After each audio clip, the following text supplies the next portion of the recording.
عشق کی چھت بہت بلند ہے، اس پر پہنچنے کے لیے اسم اللہ ذات کی سیڑھی استعمال کر جو تجھے ہر منزل و ہر مقام بلکہ لامکان پہنچا دے گی۔ اسم اللہ اعظم و اسم اللہ نفع دیتا ہے اور نہ تاثیر کرتا ہے جب تک کہ وجود معظم اور دل تسلیم و مکرم نہ ہو۔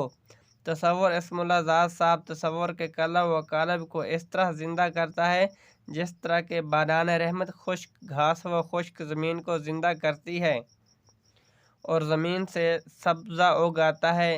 یقین، نماز، روزہ اور سجدہ ریزی میں پایا جاتا ہے کہ سجدہ ریزی ایسا عمل ہے کہ جس سے یہ ذات الہی قائم رہتی ہے۔ نماز معراج ہے کہ اس میں دیدار خدا ہے۔ جب دل کے حواس کھلتے ہیں تو ظاہری نفسانی وجود کے حواس خمسہ بند ہو جاتے ہیں، کیونکہ چشم باطن تو دل ہے۔ ہر آواز تیرے اندر سے آتی ہے، البتہ اس آواز کو سمجھنا کوئی اہل راز ہی ہے۔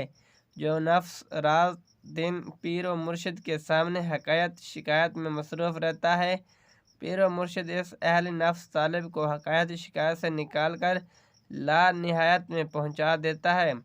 نفس جب اس مقام نور پر پہنچتا ہے تو صد شکر بجا لاتا ہے، طرح طرح کی نعمتیں اور کھانا کھاتا ہے، شیریں دودھ اور شہد پیتا ہے اور تن پر اطلس کا زرین لباس پہنتا ہے، تو اس پر تعجب مت کر کہ وہ ظاہر باطن میں عاقل و ہوشیار ہوتا ہے۔ الہی مجھے دیدار بخش اور میرے دل پر لذت دیدار کا نزول فرما۔ تجھے جو کچھ چاہیے اسم اللہ ذات سے حاصل کر، صرف اسم ذات ہی نے آخر تک تیرا ساتھ نبھانا ہے۔ جب اسم اللہ ذات طالب اللہ کے وجود میں تاثیر کرتا ہے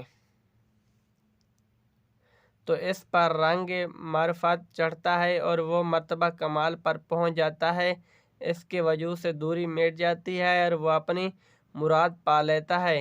اپنے دل کو نجاست خطرات سے پاک کر لے تاکہ تجھے وحدت حق مل جائے۔ تو نہیں جانتا کہ اللہ تیرے بہت قریب ہے، لیکن تیرا نفس ہی تیرے رقیب ہے جو تیری راہ مارنے پر تلا ہوا ہے۔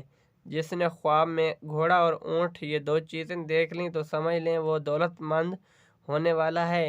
الہی تو کسی کی عاجز کر کے در بدر کا سوالی نہ بنا کہ تیرا وصال مال ورز سے کہیں بہتر ہے۔